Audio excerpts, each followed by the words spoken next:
13.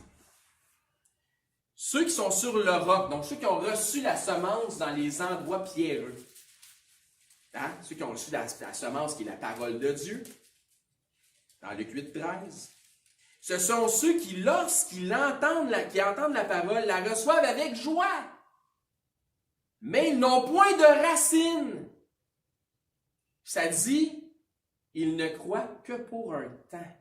Ils croient, mais que pour un temps. Ils succombent au moment de la tentation. Là, ils ne croient plus.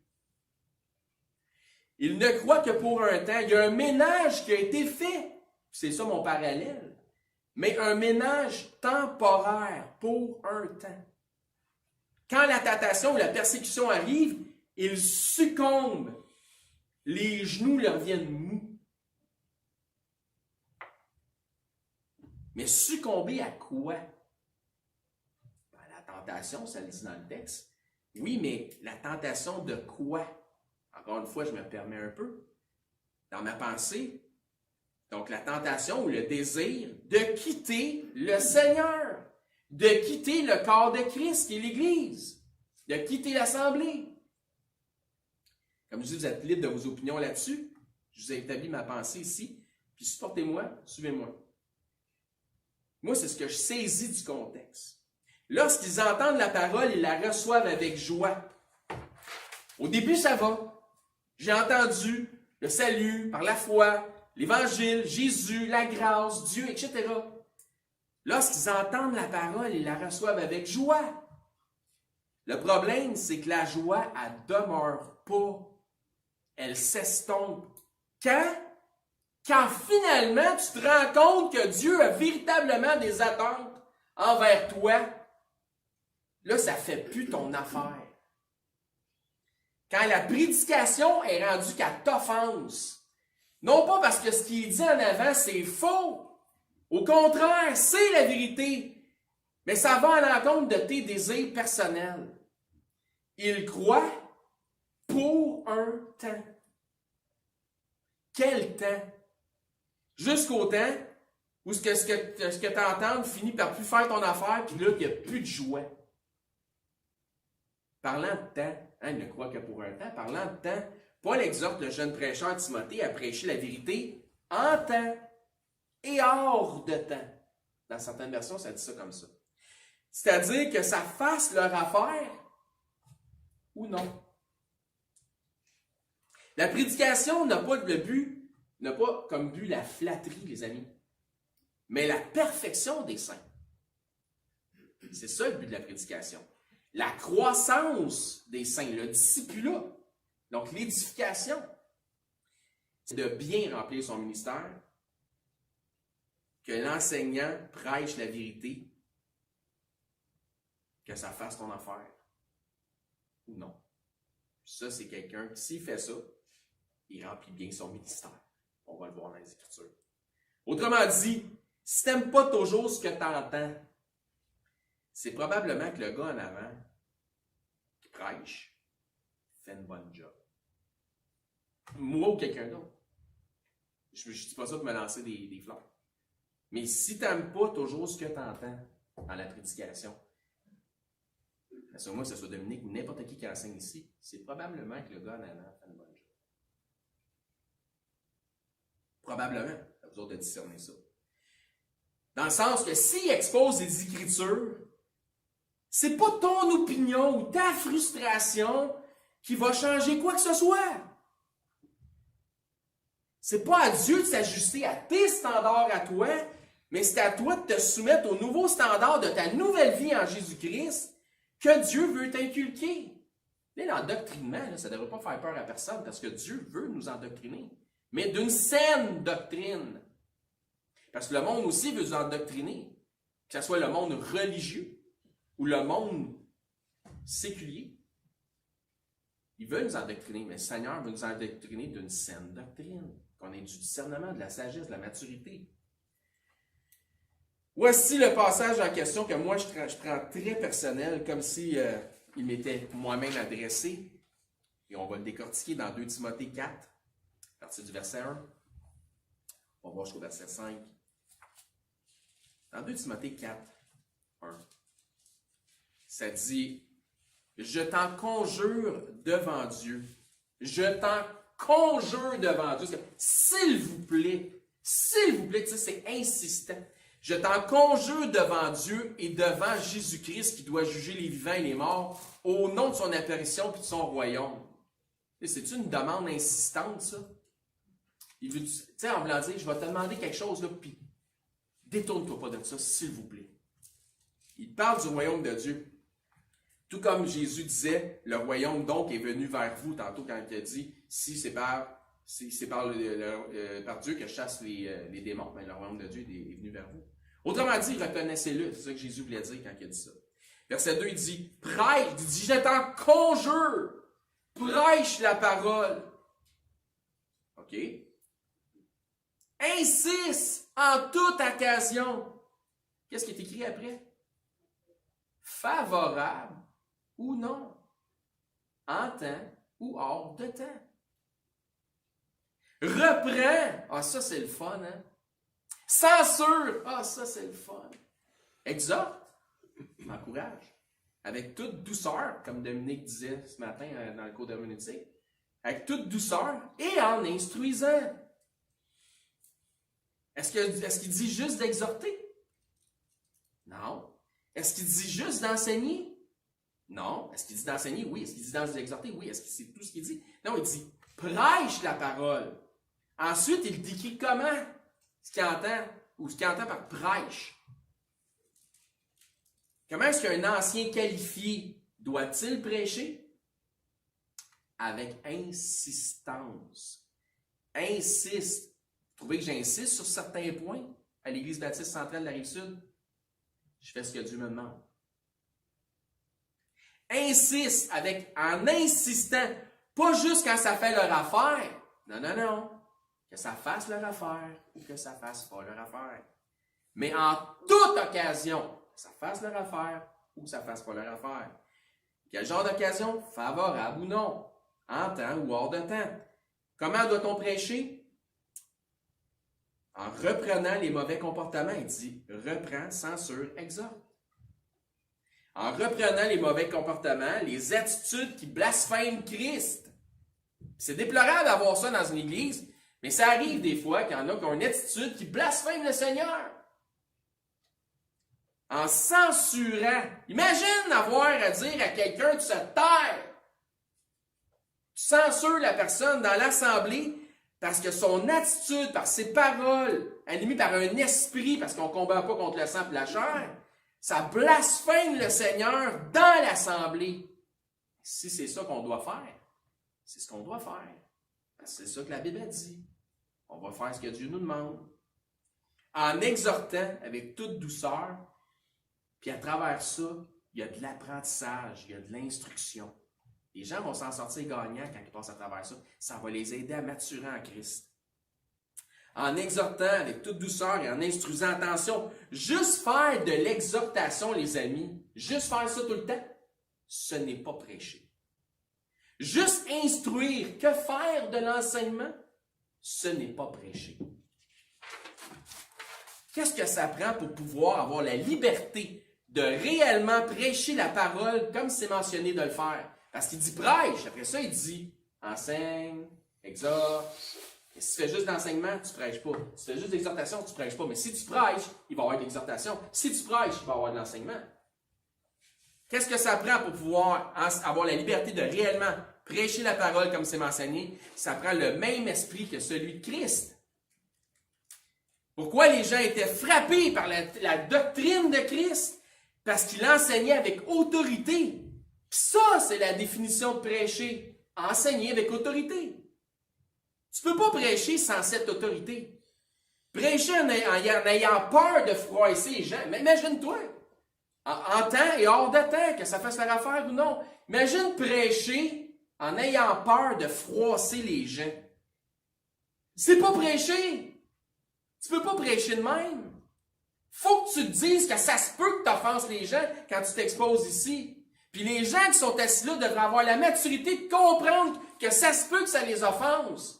Mais d'avoir la maturité de revenir dimanche prochain, puis dimanche prochain, puis dimanche prochain. On va le voir. La doctrine de Christ se prêche avec l'autorité de démolir pour mieux bâtir. Comme dans Jérémie, ça nous en parle. Arrache, démolit. Verset 2, prêche la parole, insiste en toute occasion, favorable ou non. Reprend, censure, démolit pour mieux bâtir. Exhorte avec toute douceur en instruisant. Verset 3, car. Pourquoi faut que tu fasses ça? Parce que tu vas avoir des problèmes dans ton ministère, puis voici les problèmes qui vont arriver.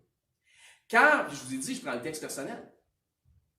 Car il viendra un temps où les hommes ne supporteront pas la saine doctrine, mais ayant la démangeaison, plus capable. Ayant la démangeaison d'entendre des choses agréables. Qu'est-ce que ça veut dire, ce qu'il dit là? Ayant la démangeaison d'entendre des choses agréables. Ça veut dire que la vraie prédication de la saine doctrine, parfois, c'est désagréable à entendre. Mais les immatures font quoi? Ils font exactement ce qu'il dit. Ils s'en vont entendre quelque chose, quelqu'un qui va dire des choses agréables. Incapable de supporter l'enseignement de la saine doctrine, ça devient désagréable et un irritant. C'est fou, hein? Ils se donneront une foule de docteurs, 4, 5, 6, 7, 8, selon leur propre désir. Dis-moi des affaires que moi je veux entendre. Qu'est-ce qu'on voyait avec la parabole du sommeur? Je reviens à mon parallèle que je fais. La parole faisait sa joie au début. Mais elle ne va surtout pas commencer à me frustrer dans mes pensées, dans mes philosophies, dans mes traditions, dans mes convictions, dans mes perspectives, puis dans mes opinions, toi là. Wow! Fais pas ça! Parce que là, j'aimerais plus ça, là. Puis j'aime ça, au moment donné. Moi, je vais continuer à avoir le même bon feeling que quand j'ai entendu parler de Jésus qui était pour me sauver. Quand j'écoute la prédication, j'ai le même feeling que j'ai eu au début. Je ne veux pas être attristé là, parce que ça challenge mes paradigmes. Sauve-moi, là, Jésus, là, mais dis-moi pas quoi faire après ça. Change pas trop ma vie. Brasse pas trop ma barque. Verset 3. Car il viendra un temps, puis on le doit être pas loin aujourd'hui, parce que ça fait 2000 ans, là, où les hommes ne supporteront pas la saine doctrine. Confirme qu'il y en a une méchante gang qui se disent chrétiens, avec une Bible en dessous du bras, qui sont incapables de supporter une saine doctrine, sont même pas capables d'aimer leurs frères en Christ, sont même pas capables d'avoir une saine charité. Ça dit un commandement, aimez-vous les uns les autres. Pas capable. Ça va bien? Car viendra un temps où les hommes ne supporteront pas la saine doctrine, mais il y a la démangeaison d'entendre des choses agréables, parce que la prédication de la saine doctrine, c'est pas agréable pour eux autres. Ils se donneront une foule de docteurs selon leur propre désir. La saine doctrine de Christ s'enseigne avec autorité et elle doit être prêchée. Dans Luc 4,32, concernant Jésus, ça disait « On était frappé de sa doctrine car il parlait avec autorité. » Ça, c'est prêché. Si vous pensez que celui qui n'avait pas de racines profondes dans la parabole du semeur, hein, le sol pierreux, si vous pensez que lui, quand il a entendu la parole avec joie, puis que là, pour un temps, puis après ça, ben, si vous pensez qu'il a cessé d'avoir une tendance spirituelle, non. Écoutez bien ça. Ces gens-là continuent à s'assembler avec ceux qui leur ressemblent. Ils passent de « je suis dégoûté d'entendre de réelles prédications selon la saine doctrine » à « je vais écouter des exhorteurs ou seulement de l'enseignement, quelqu'un qui va faire mon affaire ». Ils continuent, ils restent dans la sphère spirituelle. On ne combat pas contre le sang et la chair, mais ils vont rester dans une sphère spirituelle, mais ne voulant pas entendre la saine doctrine. Donc, on va aller voir des exhorteurs, des enseignants seulement, mais rien qui challenge ma vie. Je veux simplement avoir le sentiment d'être spirituel, un feeling de piété, pour me justifier de faire mes voies. Tout en me faisant croire que je suis dans la volonté de Dieu. Parce que je vais dans une église, où j'écoute un prêcheur, un exhorteur, qui utilise la Bible. Mais, rase pas ma barbe. 2 Timothée 4,4. Ils détourneront l'oreille de la vérité, parce que c'est désagréable. Ils se tourneront vers des fables. Ah, c'est agréable.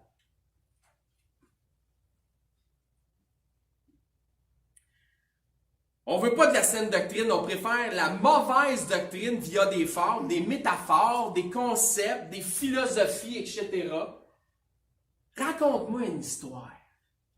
Mais viens pas me dire la vérité, surtout pas ça, non, je ne veux pas l'entendre. Moi, ce que je veux, c'est une histoire.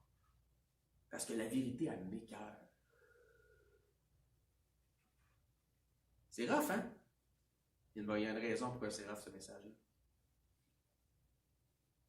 Le problème avec la véritable prédication, savez-vous c'est quoi? C'est l'autorité. Le problème avec la véritable prédication de la saine doctrine, je vous l'ai dit, on ne peut pas prêcher sans l'autorité. Le problème avec la véritable prédication de la saine doctrine, c'est l'autorité. Pourquoi? Parce que les gens sont rebelles. Le peuple de Dieu était tout le temps rebelle. Comme le frère Dominique l'a dit, si c'était des croyants, puis c'était des croyants, pourquoi il leur envoyait des prophètes pour leur envoyer un message? Il était déjà correct? Non! Pour leur dire, vous êtes croyants, vous pensez l'être, mais vous n'êtes pas correct. Réformez votre pensée, réformez vos voies. Le problème avec la véritable prédication de la saine doctrine, c'est l'autorité.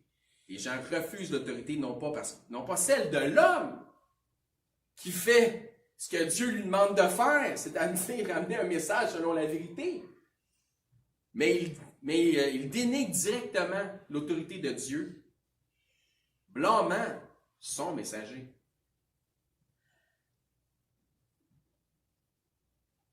Si vous saviez le nombre de supposés pasteurs qui enseignent que pour plaire à la foule, qui marchent sur des œufs afin de ne pas froisser le petit mangeur de purée, les ministères sont rendus pathétiques. Verset 5 de 2 Timothée 4. Mais toi, sois sobre en toutes choses, supporte les souffrances. Qu'est-ce qu'il va avoir pour quelqu'un qui prêche la vérité dans un ministère? Des souffrances. Fais l'œuvre d'un évangéliste. Qu'est-ce que je vous ai dit tantôt? Si tu ne prêches pas avec l'autorité, tu ne remplis pas bien ton ministère. Fais l'œuvre d'un bon évangéliste. Remplis bien ton ministère. Comment? En faisant ce que je viens de te dire de faire.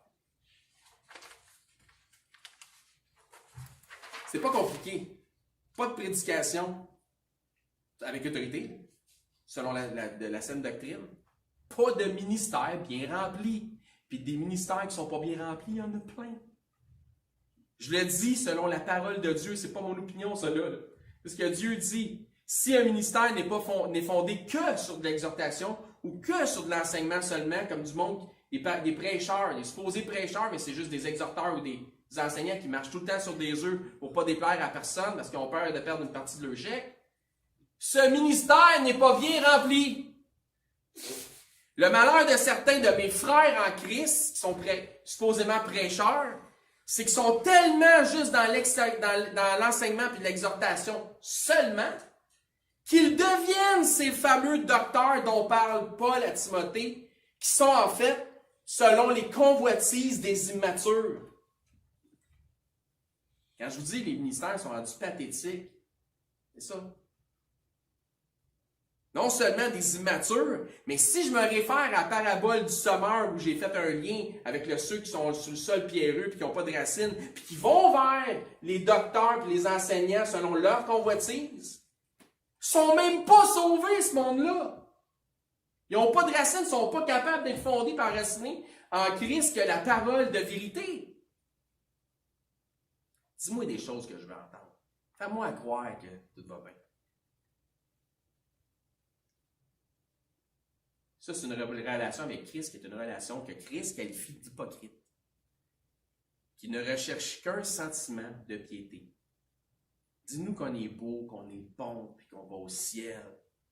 Raconte-nous une histoire afin qu'on s'endorme à suçant notre pouce. Que chacun prenne garde comment et avec quels matériaux il bâtit sur le seul fondement qui soit, qui est Christ.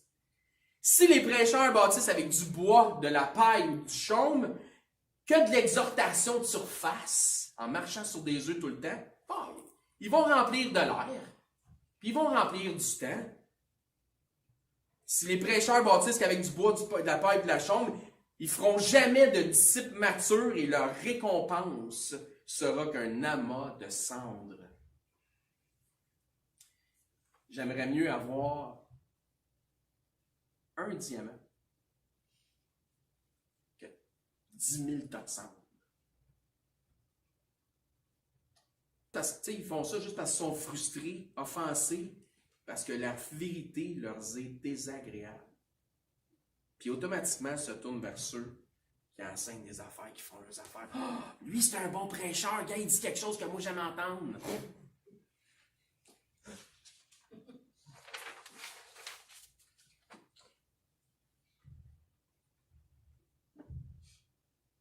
Mais ces mêmes gens-là, puis la raison pourquoi c'est rough, le message, vous allez le comprendre, je vais vous le dire maintenant. Ces mêmes gens-là qui voudraient rentrer en dessous de leur siège en entendant un message comme celui-ci. Puis si c'est votre cas aujourd'hui, ça va pas bien. Je leur dis ceci. Nous n'avons pas à lutter contre la chair et le sang. Si vous voulez rentrer en dessous de votre siège pour un message qui est tough comme celui-là, on ne lutte pas contre la chair et le sang. C'est un esprit qui prévaut. Si vous n'aimez pas la prédication marginale et parfois controversée, c'est que vous ne comprenez même pas ce que devrait être la prédication. C'est la prédication autoritaire de Christ qui l'a mis sur la croix. C'est la même prédication autoritaire qui a fait mourir les martyrs, Étienne et Jacques, fils de Zébédée. C'est la même prédication qui a mis les apôtres en prison. La maturité chrétienne, pour ceux qui ont de la maturité chrétienne ou ceux qui aimeraient bien en avoir, vous pousse à comprendre que ça fait partie du programme que Dieu a pour vous, que parfois la prédication de la saine doctrine vous offense, vous écorche. Ça fait partie du programme. L'autre programme, c'est pas le programme de Dieu, c'est le programme du diable. La maturité chrétienne vous pousse à comprendre que ça fait partie du programme. Est-ce que c'est l'argile qui va dire au potier, qu'est-ce que tu fais? Ça ne me fait pas mon affaire, j'en veux pas, moi, une hanche sur le côté droit. J'en veux une sur le côté gauche. Nous n'avons pas à lutter contre la chair et le sang. Vous ne luttez pas contre un prêcheur, mais votre esprit combat contre le Saint-Esprit de Dieu qui cherche à atteindre votre cœur qui est endurci. Les véritables prêcheurs combattent le bon combat, mais non pas contre le sang et la chair, mais des esprits possédés. Il y en avait au temps de Christ, puis il y en a encore aujourd'hui. Puis il y en avait dans les assemblées pendant que Christ prêchait. Ces gens-là sont dans des églises parfois. Si le message vous a semblé controversé et trop dur à entendre, demandez donc à Dieu qui vous aide dans votre maturité spirituelle. C'est ça le problème. Je vous ai parlé tantôt d'un ancien qualifié. Okay? Qualifié, c'est selon les règles, les directives que nous donnent les Écritures. Un ancien non qualifié serait quelqu'un qui ne rencontre pas ces règles. Dans le texte que je vous ai demandé de lire la semaine passée, dans le livre de Tite, entre autres, Tite fait valoir que dans l'Église, il y a des hommes qui ne sont pas qualifiés et qui ont été établis comme anciens ou pasteurs. Okay? Et l'ancien doit certainement briller en soutenant une saine doctrine selon ce qu'on voit dans les Écritures. L'ancien qualifié est un reflet de Christ, aussi proche de l'image parfaite qu'il nous est possible de l'imaginer. On sait qu'il n'est pas parfait, que ce n'est pas une juste représentation, mais l'homme que Dieu établit comme ancien est le plus grand modèle sur terre qu'on peut posséder aujourd'hui. Et même si Jésus venait lui-même sur terre, comme homme parfait, nombreux seraient ceux qui le rejetteraient, qui rejetteraient son enseignement, qui ne voudraient pas le suivre. Donc, ce n'est pas étonnant qu'un ancien qui essaie d'établir ce que dit la Bible soit aussi rejeté par certains, qu'il ait des contestataires. C'est pas vraiment un problème en soi. Ce qu'on veut savoir, c'est qu'il enseigne la parole comme il faut, qu'il cherche à se sanctifier comme l'ensemble des chrétiens, qu'il soit honorable. On va voir la liste presque complète la semaine prochaine dans 1 Timothée 3, mais c'est vraiment un homme qui brille de par son humilité au sein de l'Assemblée. La parole est une épée tranchante qui sépare ceux qui veulent se complaire dans la chair et ceux qui veulent obéir. Le message de l'Ancien doit être contesté. Ce n'est pas un évangile populaire. Si son message est un évangile populaire, facile, qui n'appelle pas à la repentance, prenez vos jambes à votre cou, comme on dit, quittez cet endroit-là. L'évangile doit scandaliser la chair, doit appeler à la repentance, toute une vie. Okay? Pas seulement dans le sens salut, en enseignant toutes les Écritures, toutes les vérités des Écritures. Si le message qu'on vous enseigne est un message facile à vivre, ce n'est pas le bon message qu'on vous enseigne. Obéir n'est jamais une tâche facile.